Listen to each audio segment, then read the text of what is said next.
Hi, I'm Jackie Knowles of Glasswork Pixie, partnering with Oceanside Glass and Tile to bring you this instructional Fusing Fundamentals video series. Today in Lesson 2, I'll discuss the different results produced by common firings, break down the segments of a typical firing schedule, and teach you how to program a firing schedule into a kiln. As glass is heated, it gradually transforms from behaving like a solid to behaving like a liquid. This means there's a wide spectrum of aesthetics that can be achieved depending on the temperature a project is heated to and the amount of time it's held at that temperature. There are 3 general categories of fuses. The first is a tack fuse. This occurs when glass is heated just enough that its surface begins to soften and stick to other layers, retaining most of its original texture and defined edges.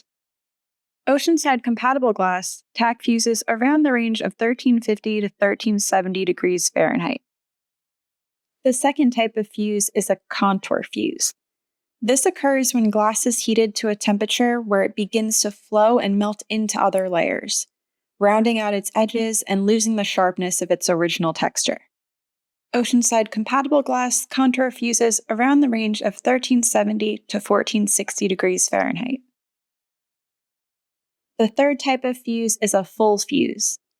This occurs when glass is heated until it fully melts and is held at that temperature long enough for multiple layers to fuse down into a single, flat, textureless one with highly rounded edges.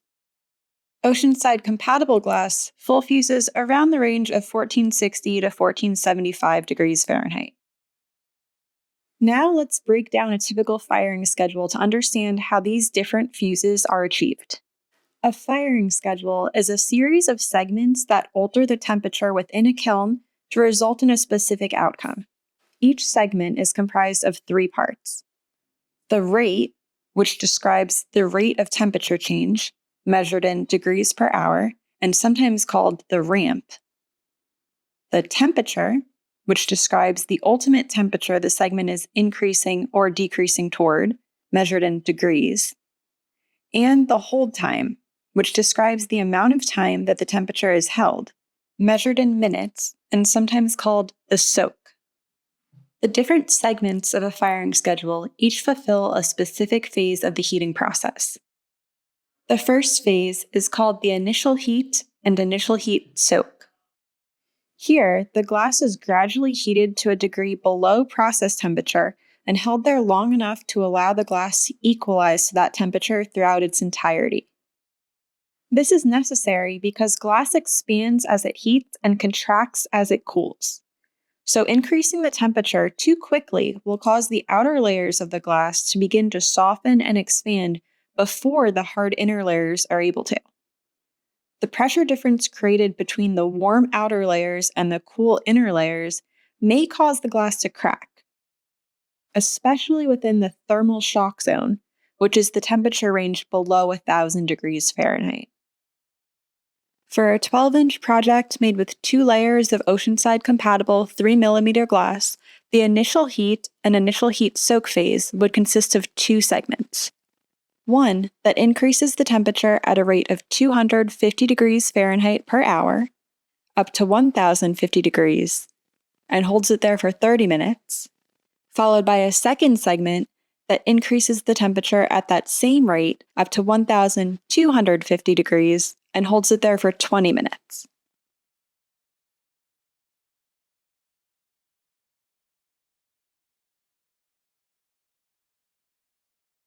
Note that some firing schedules will conduct the initial heating more slowly in order to reduce bubbles via a series of segments called a bubble squeeze, which we'll discuss further in Lesson 4.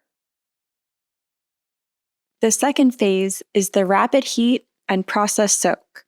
This phase quickly brings the glass up to the desired process temperature, or the hottest temperature the project will reach and where the glass's form will change the most, and holds it there for as long as needed to achieve the desired result. The exact degree of the process temperature and the amount of time the glass is held there depends upon the type of fuse being aimed for. For a 12-inch project made with 2 layers of Oceanside compatible 3mm glass and aiming for a full fuse, The rapid heat and process soak segment would increase the temperature at a rate of 300 degrees Fahrenheit per hour, up to 1465 degrees, and hold it there for 10 minutes.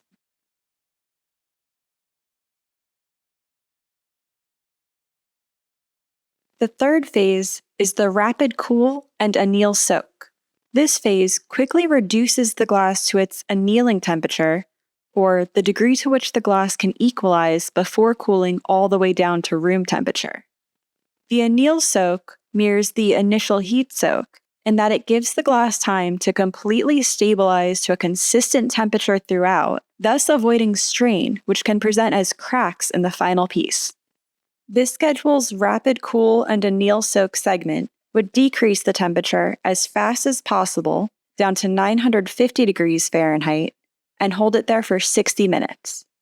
You'll often see the as fast as possible rate abbreviated to AFAP, full, or 9999.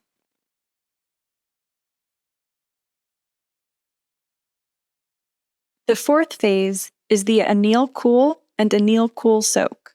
During this phase, the temperature is gradually decreased further down through the anneal strain zone, where the glass is extremely vulnerable to cracking if cooled too quickly. This schedule's anneal cool and anneal cool soak segment would decrease the temperature at a rate of 200 degrees Fahrenheit per hour, down to 800 degrees, and hold it there for 10 minutes.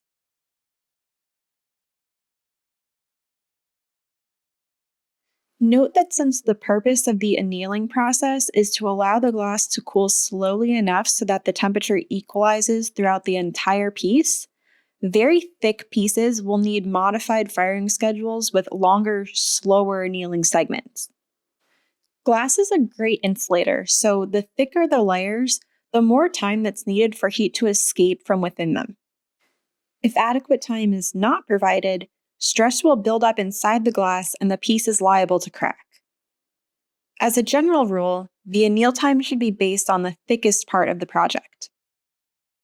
If you're using Oceanside compatible glass, you can conveniently reference the Thick Firing Schedules document provided on their website to determine the appropriate annealing time for your project.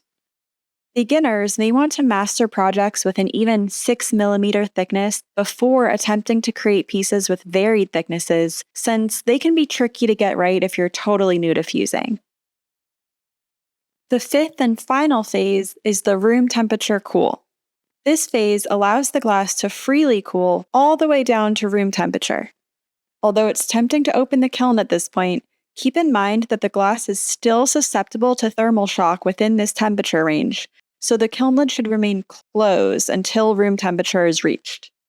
This schedule's room temperature cool segment would decrease the temperature at a rate of 300 degrees Fahrenheit per hour, down to 100 degrees with 0 hold time.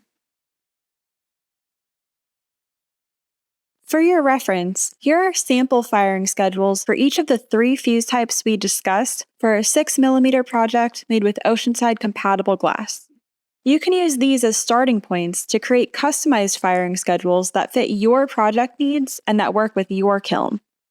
You can also always visit Oceanside Glass and Tile's website to take a look at their various recommended schedules. Now that you understand the phases of a firing schedule, let's program the kiln with a 5-segment simplified one that I use frequently in my studio. Note that fast schedules like this have their uses, but if you're new to fusing, you should start with a slower one, like the 6-segment ones we just saw, until you're ready to customize your own. All kilns have unique operations, but if you have a programmable one, the steps you need to take should be fairly similar to the following. First, select the Custom setting, or whichever setting allows the input of a new custom firing schedule. Then, select how many segments the schedule includes. This one will conduct the initial heating in a single segment, so it'll have 5.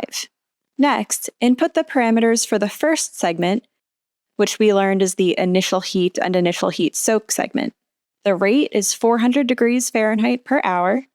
The temperature is 1250 degrees. And the hold time is 30 minutes. Then, input the parameters for the second segment, the rapid heat and process soak. The rate here is 600 degrees Fahrenheit per hour. the temperature is 1460 degrees, and the hold is 10 minutes. Input the parameters for the third segment, the rapid cool and anneal soak. The rate is as fast as possible, the temperature is 950 degrees, and the hold is 60 minutes. Now input the parameters for the fourth segment, the anneal cool and anneal cool soak. The rate here is 200 degrees Fahrenheit per hour, the temperature is 800 degrees, and the hold is 10 minutes. And finally, input the parameters for the fifth segment, the room temperature cool. The rate is 300 degrees Fahrenheit per hour, the temperature is 100 degrees, and the hold is 0 minutes. Once the parameters for all segments have been programmed, the kiln should indicate that it's ready to fire, and you can press Enter to start it. Programming a firing schedule is the most critical step of operating a kiln, but many come with other highly helpful functions. This one, for instance, allows me to save up to 4 different firing schedules so I don't have to reprogram them every time. It also allows me to increase the hold time or temperature of a segment mid-firing, or to skip entire segments mid-firing. This allows me to look through the lid window to check if a project is fusing too much or too little, and then adjust the firing schedule accordingly on the fly. Make sure to fully understand all the features of your kiln so you can use it to its maximum potential. One last kiln-related process to be aware of is the importance of documenting the firing schedules you use in each project. Oceanside Glass and Tile provides a firing log template you can download from their website to simplify this exercise. Since firing schedules vary greatly depending on things like the type and size of kiln you're using, the amount of glass in your project, and the way in which your project is constructed, it's not uncommon for artists to use dozens or even hundreds of different schedules in their work. So, although it may not be the most exciting part of the process, I highly recommend keeping track of the firing schedules you use in each of your projects. I can say from personal experience that doing so has saved me tons of time when deciding on how to fire a new project and when troubleshooting projects that don't turn out as planned. Although I've outlined some typical firing schedules here today, you should know that the different rates and hold times will vary widely depending on factors like the COE of the glass you're using, the thickness of your project, the size of your kiln, etc. So the very best way to create a firing schedule is to start with a sample schedule and then perform test runs in your kiln to tweak the parameters and arrive at ones that fit your specific project needs. This will give you more precise results as well as an opportunity to master your knowledge of firing principles through real-world application. Thanks for following along with me today. I'll see you in lesson 3, where I'll explain how to pick the right glass for your project.